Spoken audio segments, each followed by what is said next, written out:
My name is Rhapsody and welcome back to Curse of the Dead Gods. Ooh, it has been one hell of a while since we played this game, and over that period of time, there have been a giant amount of updates, from rebalances, new features, to the release of... Wait, hang on, that's not the one that I wanted to check there. To the release of the Eagle Dungeon. So now we have the Jaguar, the Serpent, and the Eagle, as well as at the end, the special events. We've also got new resources here. We can see that there are 3 different resources off on the side. No, I don't want to go onto the map. We can see that there are 3 different resources that are being tracked. Not on this screen. How about this screen? There we go. In that top right, there's the crystal skulls that we've seen prior. Then there, it looks like a bracer of some kind, and then at the bottom are the blood emblems, which were introduced shortly after I finished my previous series, or maybe at the end of the previous series.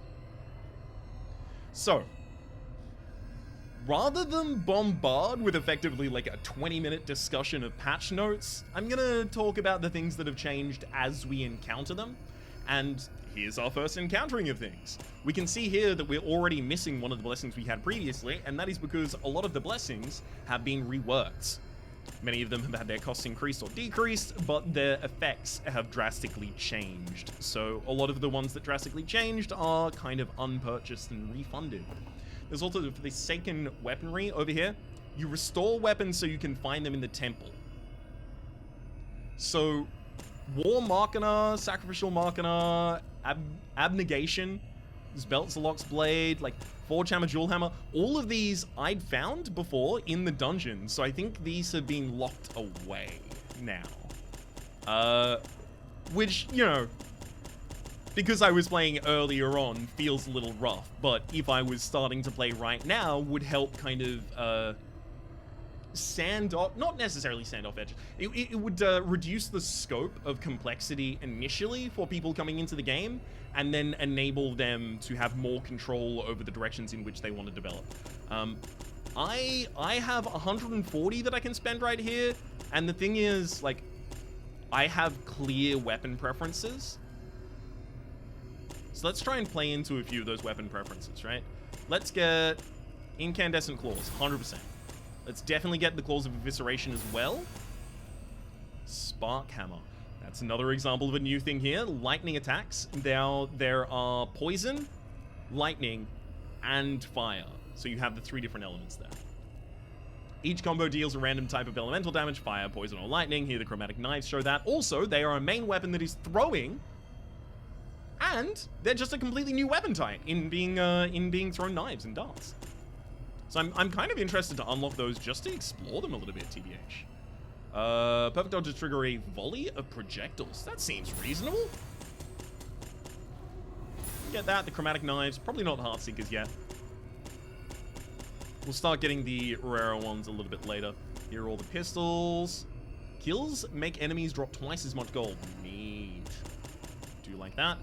Blazing Shield, so now we're over in the shield territory. Barbed Shield, Storm's Bulwark. I'm going to get the Blazing Shield out of those and nothing else. Duelist Malicious, Okay, so secondary on damage. Plus 50% damage for each element that afflicts the enemy's hit. Okay, so could be huge if you have some way of inflicting a bunch of different elements at the same time. There's also whips now in the game as well. Super interesting. This one does more damage per missing point of stamina. And kills make attacks deal critical damage for 3 seconds. Sorry, yeah, let's unlock that. I don't want to spend too long on this screen, right? Because there are a couple other things we also have to address. Let's get the Titan Slayer unlocked 100%. Definitely. Super, super valuable. I love the Scorpion Spear as well. Vengeance. Vengeance is really, really good, but I'm not going to be playing in that dungeon, so don't necessarily know if it's relevant for me. Annihilation, Bow of Madness. This is available in all dungeons, I'm pretty sure, so I'll take that. Okay. And then let's unlock another whip.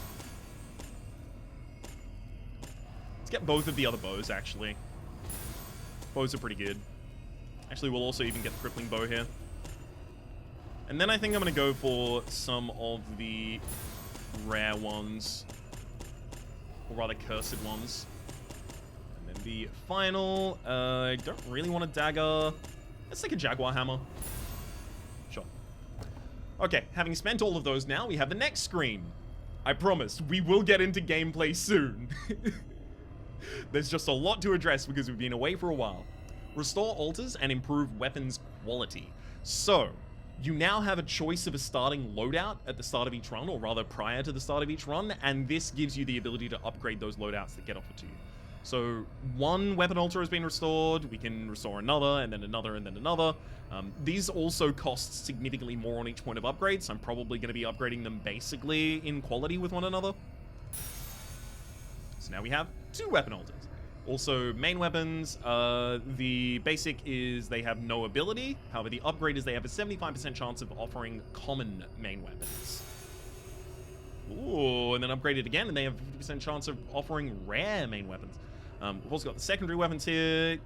Same upgrade path as the main weapons. And then here, two-handed weapons. If we take this upgrade, the altars now start to offer a basic two-handed weapon. I also take the second level of this to get them to be not so common.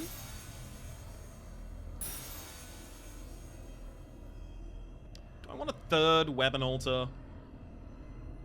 Or just rarer weapons? Let's get rarer weapons right now. Second weaponry. Also, Divine Favors are over here. We've seen this before. We've still got 7 of them unlocked. And then we are back to the blessings. Probably should have bought another blessing before I went into this one. I will say, skillful adaptation has been significantly changed. So it previously was, each time you defeat an enemy with after defeating an enemy with your main or secondary weapon, your greed counter increases by 2. If you're...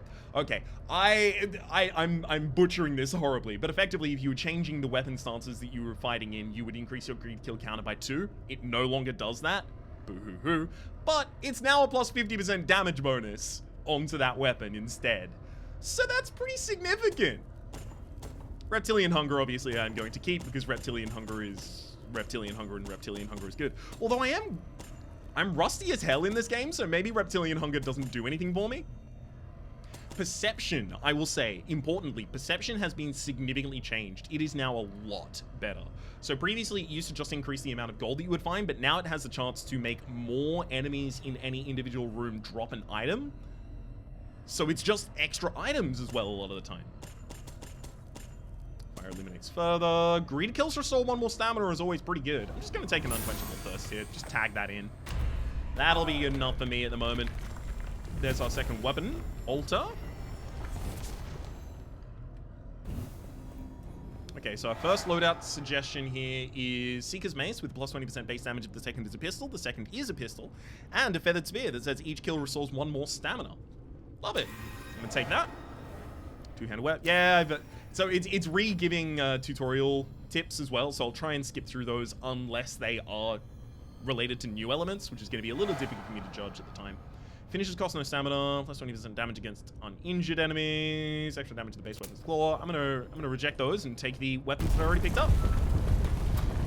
And of course, we have to go into the new dungeon that is offered. Let's do it. Okay. One thing we can see already here is a new rune type, and that rune type is an upgrade. It also has the weapon sign below it, so I am going to guess that it is a weapon upgrade. Start over here, get an early relic. Try and find something appropriate for building a build. Critical damage, some attacks deal critical damage, increasing the final damage by 50% by default. And they are notified by white lines around impact as well as yellow damage numbers. Interesting. Maybe the white lines didn't previously exist, or maybe this is just the updated tooltip. I really, really like a lot of what they've done with the UI. Feels a lot more comfy right now. A lot more readable. Corruption, yep, we've done that dance before. By the way, if this is actually your first time watching Curse of the Dead Gods, I do apologize. I probably should have led this out at the very start, but there'll be a link in the description down below to my previous series on Curse of the Dead Gods. And I heavily recommend watching at least the first episode or maybe the first 2 episodes in order to get a little bit of a feel for the game, because I'm not necessarily going to be re-explaining every single aspect.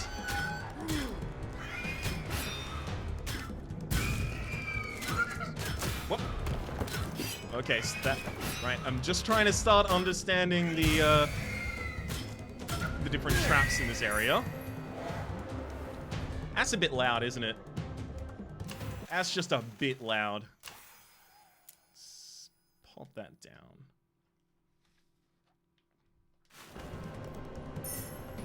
God, it's still really loud.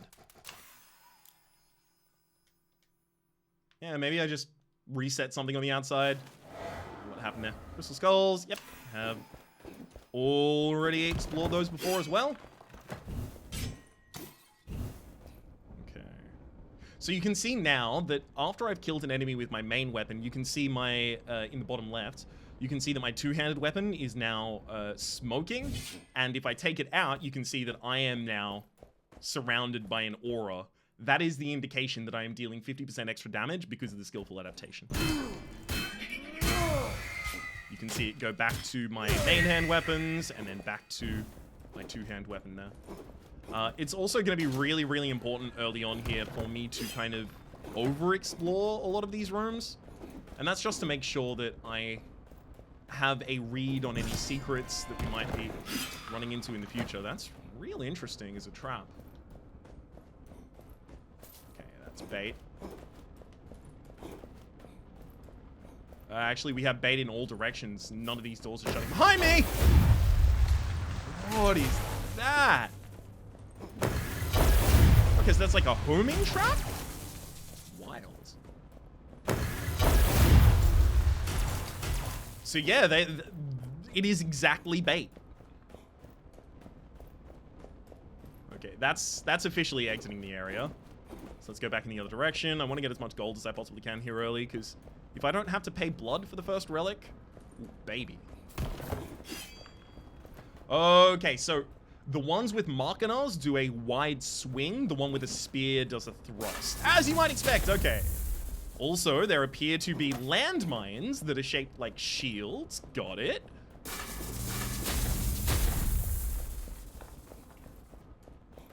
Is that everything now that I need to learn right now? Looks like it. Alright, let's head out. Whew. Not a huge amount of gold rewarded there, TBH. Word of the day, TBH apparently. I started doing it ironically. Never start doing anything ironically. That's my advice, because it is only a matter of time until you are no longer doing it ironically. Plus 20% base damage for bows. Here is a huge new feature of the game. If you don't want a thing, why have it? You now have the ability on the first time you pick something up. So if you pick something up and then drop it later, you can't do this. But the first time you choose whether or not to pick something up, you have the option to just offer it to the gods in order to get a bonus instead. Plus 4% corruption. I might actually end up picking up the bow though, so I'll be taking that one there with me. Okay, plus 20% base damage for bows. Plus 4% base damage for every 1,000 gold carried. Negative 30% to gold offering cost this early on. Baby, you know that's what I want. Cop that blood cost. We're taking the Worshipper's Cloak. It's also worth noting, like, this is not the full dungeon of the Eagle Dungeon yet. I have to complete the short dungeon and then the medium dungeon before I actually get the long dungeon. And for that reason, I'm not super worried about however much corruption I take, because I'm not going to end up with the final curse. Shadow Word.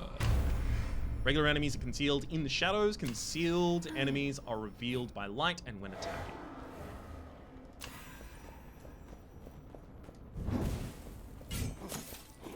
So I should probably make pretty prodigious use of our torches here. Okay, so those do harm the enemies.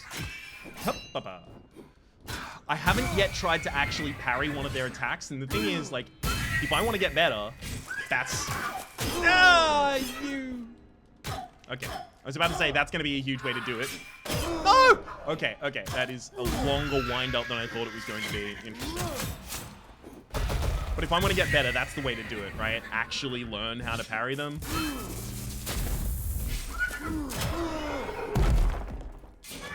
I didn't want to risk my greed counter, but now there's no greed counter to risk. Okay. Whoa, that's unparryable! Okay. It's a 3-attack swing. Well, I'm gonna take some lumps here early. I kind of have to start learning some of these things. So I guess I am glad that I'm in a short dungeon. Fire attacks on my offhand, removes the corruption for every enemy killed, gives us larger parry windows. I'm gonna back out of that actually and just peace out here. I've also found nothing in terms of secrets so far, which to me says I haven't found them rather than they aren't there. Because this game is real keen on its secrets. Hup! Okay. Oh my god, okay, so when they get stanced, they actually can't even be interrupted out of their hit. Good to know. Don't really want to go out in that way. Typically the non-forward one is the better one. Actually. Okay. So, you can burn away vines, and I imagine that in another world, burning away those vines reveals a wall of some kind, right?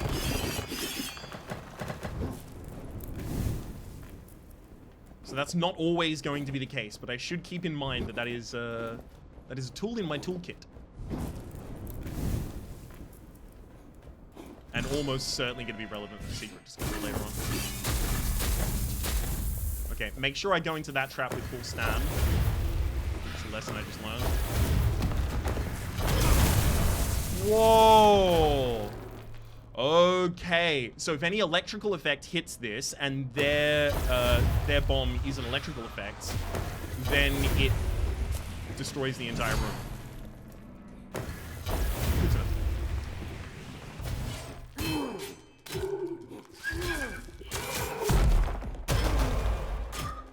They are curse givers, that makes sense. What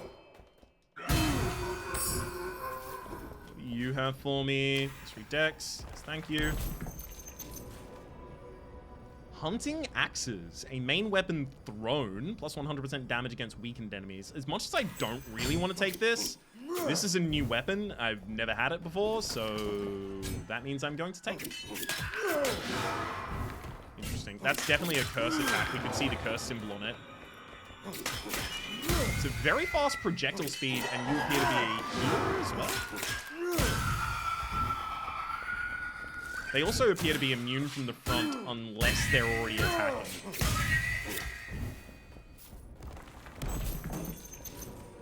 Ancient Buckler. After you parry, your main weapon deals critical damage. Sure, you know what? We're just completely changing our loadout here. Well, save our two-handed weapon, but if I had a choice, I would save our two-handed weapon. It's not a secret at all. Again, you can see here, has already been equipped, is the text on the very bottom there, so I don't have the ability to transmute those into any value. I think that's a clever decision as well. Nothing else doing here, so let's peace out. So if I actually want to get like a good weapon before I go to an upgrade shrine over on the left, and I'm going to go to the upgrade shrine because it's new. I want to understand the new things in the game.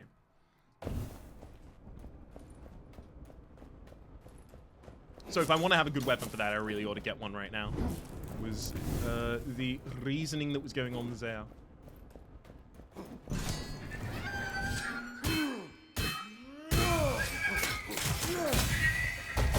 Okay, as long as I play into the skillful adaptation, we're dealing pretty great damage.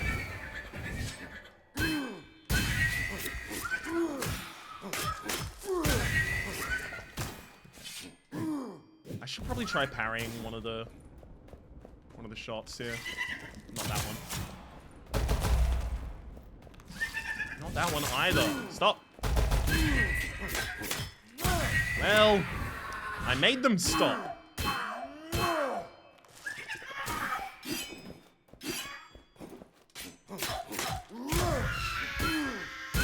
Okay, I think I'm gonna be avoiding that enemy for a while. The triple striker. I don't think I'm gonna learn how to parry that one just yet.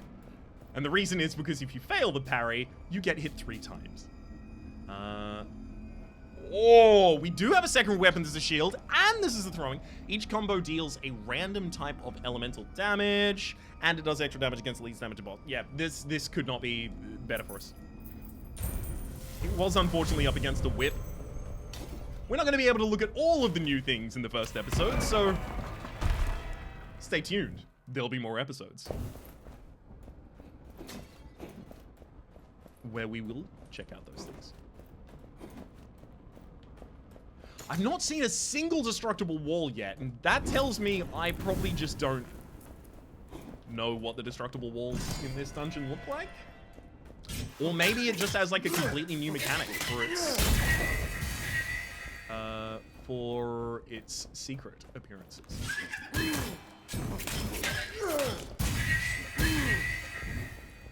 Nice. I think if I just try and play safe right now. Oh. Yeah, I think if I try and play safe right now, we're just completely fine. So does that mean I should take a couple more risks? Do I have the opportunity to?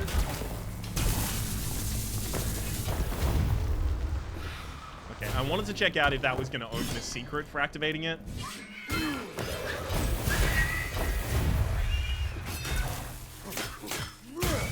Got him. Ooh, gold offerings remove 5 corruption? Sure.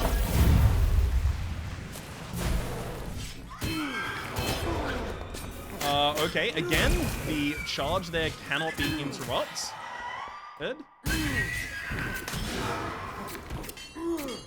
Right, I understand. They're just burrowing up that way. Can I still get them while... Yeah, okay, while they're defended, I can still get them with a heavy weapon.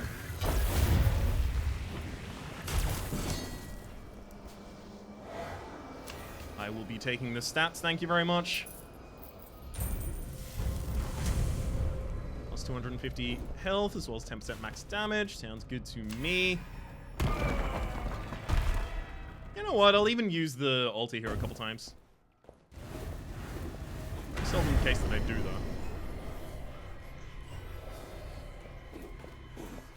There we go, that ought to be enough. Let's take on the upgrade. Deadly Obsession. Maximum stamina is reduced by 1. However, killing an enemy with any weapon restores 2 stamina points instead of 1. Now it restores 3 stamina points instead of 1. If I could get a relic that just increases my max stam by 1, then we're actually kind of just ridiculous right now.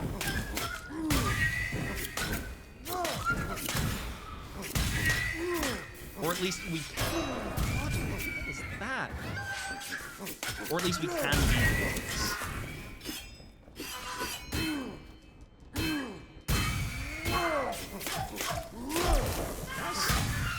Okay, I want to do some up-close attacks with this. Yeah, okay, it's not right for that.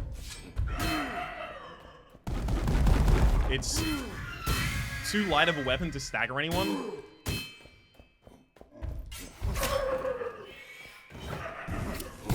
Oh, man, it can't be that long range either. Okay, so there is a very, very optimal range for this. It's not going to take long and I'll have that locked in. I know that sounds cocky, but... And maybe it is a little, as well. But at the same rate, I feel like...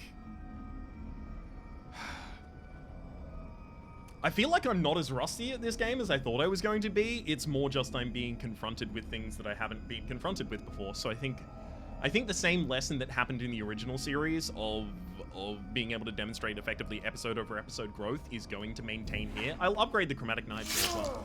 You can see they went from level 2 to level 3, which increased... Apparently their scaling got increased as well, but also the base damage got increased. I understand the base damage. I didn't necessarily think the scaling would increase. So is there like a scaling that just increases with weapon level? Torch of Sorrow. I no longer take extra damage standing in darkness, but my torch has lost all fire and lighting abilities. So that, with the other thing that is making enemies invisible in dark, is this is not good. This is a bad combination of things. Well.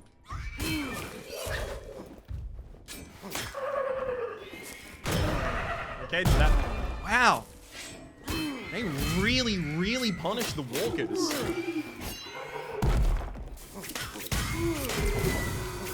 Don't walk around that enemy. Got it. Don't walk around that enemy actually means a lot more than it seems like it means. Because don't walk around that enemy means that I have to make sure that if I am going to explode my stamina, that enemy has to be dead. Because otherwise, I'm just super vulnerable. So it means I may end up committing, like, a lot of the time to very long-ranged fights with those enemies.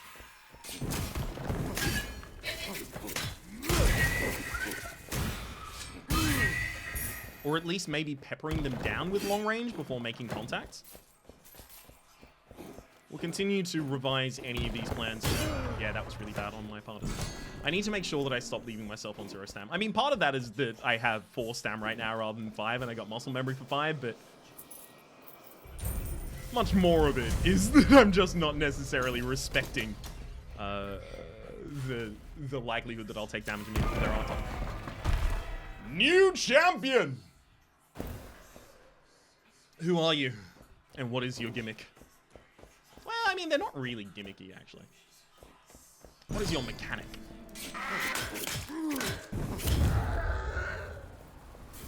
Okay, so you summon those lightning bombs.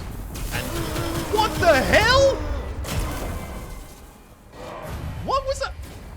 Okay, that had to have been telegraphed in some way, because otherwise that is the most ridiculous attack I've ever seen. What is... How am I supposed to defend against that?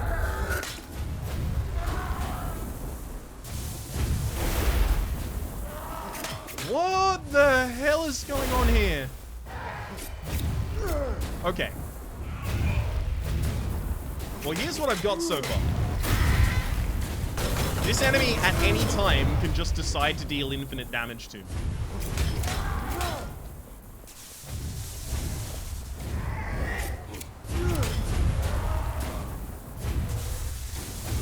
Okay. They have clear faces here. Do I just have to have full stamina so that I can consistently roll whenever the enemy does that?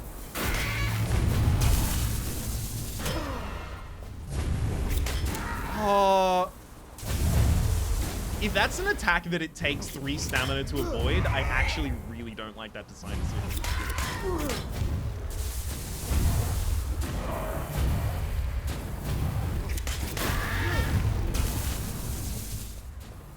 Well, okay, I got it with 2 that time. So I can't off-screen this boss. Definitely can't off-screen them. Because they can lock on from afar, and it seems like it's not a projectile. That's a hit scan.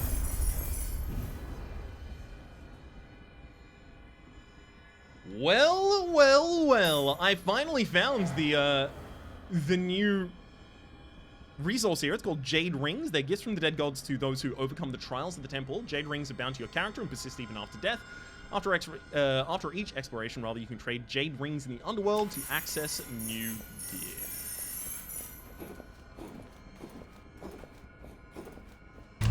Perfect. Having now completed the short dungeon and been absolutely shell-shocked by Cax Takar, High Lord of the Storm.